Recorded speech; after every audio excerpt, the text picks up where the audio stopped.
This is Miss Karen with Children's Liturgy for the 25th Sunday in Ordinary Time. Our first reading today is from the Old Testament from the book of Isaiah. And Isaiah was writing at a really hard time for God's people. They had fallen away from God.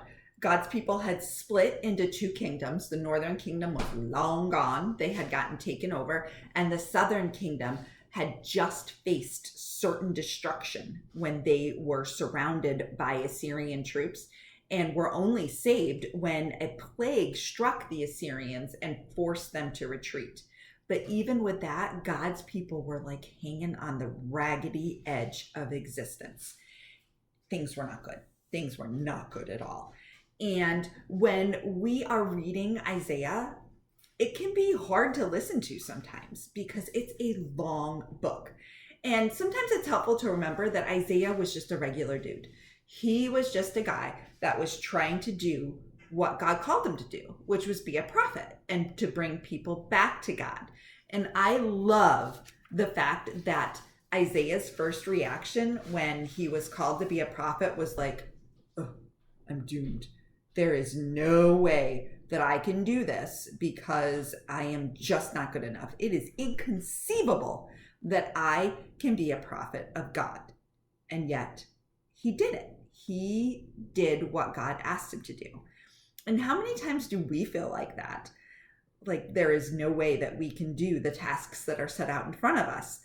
And it's helpful to remember that Isaiah, a guy so cool that he has like a whole book in the Bible, felt that way too. So the first reading can be summed up in 4 words. I'm God, you're not. And Isaiah is just telling us that our ways aren't God's ways. And our minds can't understand what God is going for. So we just need to do our best to follow God and let God be God and take care of things. In the second reading, it's from the letter of St. Paul to the Philippians in the New Testament. So here we have Paul, who is a guy that was doing everything he could to stop the spread of Christianity, now sitting, writing the Philippians a letter, in jail for, wait for it, spreading Christianity.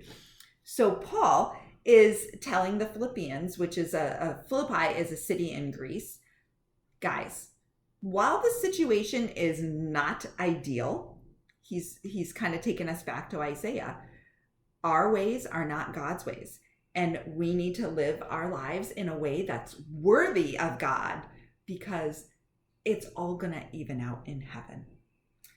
The gospel is from the Gospel of Matthew this week. And the gospel this week is hard. And even as an adult, it's hard.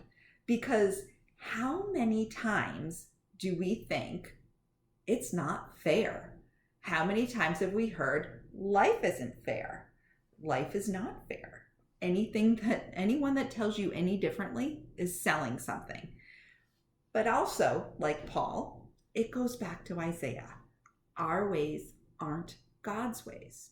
And while we operate on one level, God operates on a level that's like way up here that we just can't possibly understand. So we need to do our best to follow God and let God be God and take care of things. So our assignments for this week. First, watch The Princess Bride, because if you haven't already noticed, there were like at least 3 references to The Princess Bride, the best movie of all time. So we need to watch this. And so you guys can pregame when you're ready for Edge and Life Teen Youth Ministry nights when we watch it. And your second assignment is take the words, "it's not fair," out of your vocabulary this week, because your ways aren't God's ways. Do your best to follow God and let God be God. This is Miss Karen with Children's Liturgy for the 25th Sunday in Ordinary Time. Have an excellent week.